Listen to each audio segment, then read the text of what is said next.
안녕하세요, 국어국문학과 학우 여러분. 저는 동덕여자대학교 국어국문학과 19학번 김서영입니다. 여러분들은 각자 인생책이라고 불릴 만한 책이 한 권씩 있으실까요? 혹은 인생 영화, 인생 드라마처럼 앞에 인생이라는 단어를 붙여 내가 지금까지 경험한 것 중에 가장 최고라는 의미를 담을 만한 컨텐츠가 있으실까요? 저는 좋아하는 장르나 결말이 확고한 편이라 인생이라 붙일 만한 컨텐츠가 꽤나 다양한데요. 그 중에서도 인생 책이라고 불릴 만한 거는 딱 한 권 있습니다. 오늘 여러분들께 그 책을 소개해 드리려고 합니다. 여러분은 희노애락이라는 감정의 이름을 이해하지 못하는 어린아이에게 이러한 감정을 설명할 수 있으신가요? 그렇다면 세상의 모든 지식을 갖고 있는 성인으로 보이는 존재가 다양한 상황에서 느끼는 여러 감정들을 전혀 이해하지 못하고 있다면 어떻게 설명해 주실 건가요? 바로 이 책에서는 그러한 상황을 잘 그려내고 있습니다. 제가 소개해 드릴 책, 호 작가님의 한 스푼의 시간입니다. 이 책은 아내와 사별한 후 홀로 동네에서 세탁소를 운영하고 있는 주인공 명정에게 죽은 아들이 보낸 인간형 로봇이 도착하며 펼쳐지는 이야기입니다. 이 로봇은 17세 정도 되는 소년의 모습을 하고 있었는데요. 외국에서 사고로 세상을 떠나 인사조차 하지 못하고 떠나보낸 외아들이 남겨준 마지막 선물이라고 생각해 명정은 로봇에게 둘째가 생기면 부르고 싶었던 이름인 은별을 붙여주고 함께 살기 시작합니다. 외부 정보를 취득하여 자신의 정보로 체화한 뒤 스스로 판단해서 움직일 수 있는 인간형 로봇이지만 은결은 오직 가사노동과 간단한 업무만을 볼 수 있는 불완전 샘플이었기에 명장의 곁에서 세탁소 일을 도와주며 새로운 삶을 배워나가기 시작합니다. 은결은 마을의 아이들인 시오, 중교, 세주 등의 삶에 녹아들어가며 9년간 함께 살아가게 됩니다. 그 시간 동안 만들어진 대로 충실하게 자극과 정보를 받아들이고 학습한 내용을 고도의 연산작용을 통해 메모리에 저장하고 데이터에 따라 반응하는 은결에게도 다양한 변수들이 찾아오게 되는데요. 인간의 삶이란 가끔씩은 계산값에 맞지 않는 결과가 생기는 것임을 배우며 더 이상 인공 두뇌의 계산적인 행동에 제한되지 않는 행동들을 스스로 선택할 수 있게 되어 명정과 아이들에게 큰 위로를 건네는 존재가 되어가기 시작합니다. 다음은 제가 좋아하는 문장을 소개해드리고자 합니다. 당신은 자리를 피하지 않고 당신이 해야 할 일을 끝까지 해냈고 부자유한 사람과 그 가족을 위할 줄 알면서 동시에 다른 손님들의 권리를 소홀히 다루지 않기 위한 노력을 다했다는 점입니다. 비록 소극적인 형태라고 하겠으나 불의에 저항하기를 그만두지도 않았습니다. 선의가 항상 보답으로 돌아오는 건 아니기에 당신은 부당한 공경에 처했고 이제 비로소 빠져나왔습니다. 그 이상 알아야 할 것이 달리 있으니까.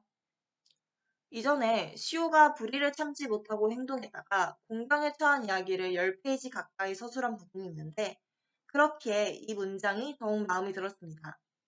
이전까지는 불행에 대해 간접적인 서술을 통해 이야기를 전개해오던 작가님이 처음으로 상황의 시작부터 끝까지 그 상황 속에 존재하는 모든 인물의 생각과 감정들을 시오의 시각에서 예상해가며 들려줍니다. 이러한 시호의 이야기를 들은 은결이 주어진 정보값을 이전의 데이터로 처리하는 로봇에서 선의가 반드시 보답받지 못할 수도 있다는 인간의 선택을 이해하고 위로할 수 있는 단계로 나아감을 증명하는 구간이기 때문입니다. 이 말을 통해 시호는 자신의 상황을 다시 인식할 뿐만 아니라 은결에게 위로받기도 하며 은결을 늙지 않아 동생으로 보이기 시작한 로봇에서 오빠이자 친구였던 은결로 재인식하게 됩니다. 그렇다면 이 책은 왜 저의 인생책이 되었을까요? 가난한 동네의 이야기이기에 등장인물이 모두 평범한 불행서사 중심 소설의 주인공으로 작동할 수 있는 요소를 지니고 있습니다. 그러나 그러한 불행서사를 집중적으로 다루며 한국 소설의 클리셰를 따라가지 않고 로봇인 은결이의 시점에서 이야기가 진행되면서 불행함보다는 그 속에서 꿈을 찾아 빛나는 사람들만의 감정 그 자체를 더 집중해서 보게 되었습니다. 이러한 집중이 가능했던 이유는 은결이가 로봇이라서 서술 트릭이 있다는 걸 이미 독자가 알고 있기 때문입니다. 이야기가 진행되면서 큰 사건들이 발생할 때마다 은결이는 가우뚱하는 게 가장 큰 반응일 때도 있는데 그 옆에 사람들은 이와 다르게 아주 다급해하는 상황이 펼쳐지게 됩니다. 그리고 그러한 부분을 구경모 작가님 특유의 길면서도 안정된 문장들을 통해 독자가 그 상황의 근처에서 직접 지켜보는 듯한 기분이 들게 됩니다. 특히나 저는 구경모 작가님이 그려내는 특유의 담담한 주인공들을 좋아하기에 이 책의 은결이의 서술이 더더욱 마음에 들었었습니다. 마지막으로 세주, 시오, 준교의 삶에 희망의 빛이 있다는 걸 굳이 넣어주신 부분도 성장하는 사람은 결국 불행에 갇히지 않는다는 것을 증명받는 것 같아 좋았습니다. 그렇다면 이 이야기는 어떻게 이렇게 이어질 수 있었을까요? 저는 이 이야기가 이렇게 따뜻할 수 있었던 건 명주가 로봇에게 다른 이름이 아닌 은결을 붙였기 때문이라고 생각합니다. 사람들은 부르기에 좋고 쓰기에 좋은 이름만으로 만족하지 않고 이름 그 자체가 인간의 성품과 운명을 결정한다고 믿기도 한다.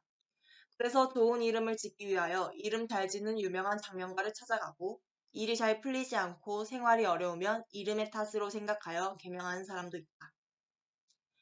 그저 불완전한 샘플 로봇으로 바라보거나 아들의 마지막 선물이라고 애틋해하는 것을 넘어 자신의 둘째에게 지어주고 싶던 이름을 붙여주고 대하기 시작한 순간 로봇은 은결이 되어 동네에 자리 잡을 수 있게 되었습니다.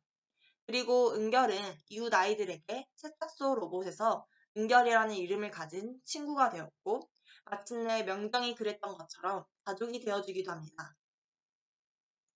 이 책은 희망을 버리지 않는 점도 불행에 갇히지 않고 성장해가는 인물들도 그리고 그러한 이야기를 그저 자극적인 소재로만 다루지 않고자 했다는 점도 마음에 들었기에 그 시작되었던 은별이라는 명명이 더 소중하게 느껴집니다.